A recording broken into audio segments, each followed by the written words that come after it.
High বন্ধুরা, দেখতেই পাচ্ছ রয়্যাল আইসিং কেক হচ্ছে। আর এটা আমার কম্পিটিশনের জন্য তৈরি করা কেক। ইন্টারন্যাশনাল কেক কম্পিটিশনে আমি এই কেকটা সাবমিট করেছিলাম, আর ক্যাটাগরি রয়্যাল আইসিং, যেটা আমি কিচ্ছু জানতাম না।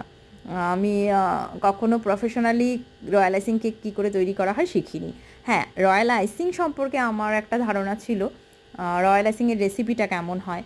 রয়্যাল আইসিংয়ের রেসিপিটা আমি শিখেছিলাম দীপান্বিতা ম্যামের কাছে। উনি একটা ক্লাস নিয়েছিলেন 1 ঘন্টার। সেখানে পেন্টিং কেক ছিল, মেবি ফটো কেকও ছিল, মোটামুটি 3টে কি 4টে কেক ছিল। তার মধ্যে একটা কেকের ওপর এই রয়্যাল আইসিংয়ের একটা ক্রাউন তৈরি করেছিলেন, সেটা উনি শিখিয়েছিলেন। তারপর 6-7 বছরের মধ্যে আমার রয়্যাল আইসিংয়ের সাথে কোনো সম্পর্ক ছিল না। আমি কোনো দিনও রয়্যাল আইসিংয়ের কোনো কেক তৈরি করিনি।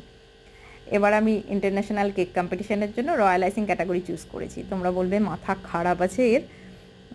অ্যাকচুয়ালি মাথা খারাপই আছে।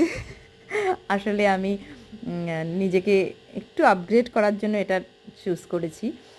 তাছাড়া ওখানে কম্পিটিশানে তো মানে সবসময় তো কম্পিটিশানে যাওয়া মানে উইনার হওয়ার জন্য নয়। ওখানে যারা কম্পিটিটার্স আসেন, যারা পার্টিসিপেন্ট, তারা ভীষণ বড় মাপের আর্টিস্ট। তাদের সাথে কম্পিট করতে যাওয়াটাই অনেক বড় ব্যাপার। এছাড়া আর মানে কিছু বলার নেই, তোমরা গেলে বুঝতে পারবে কখনো।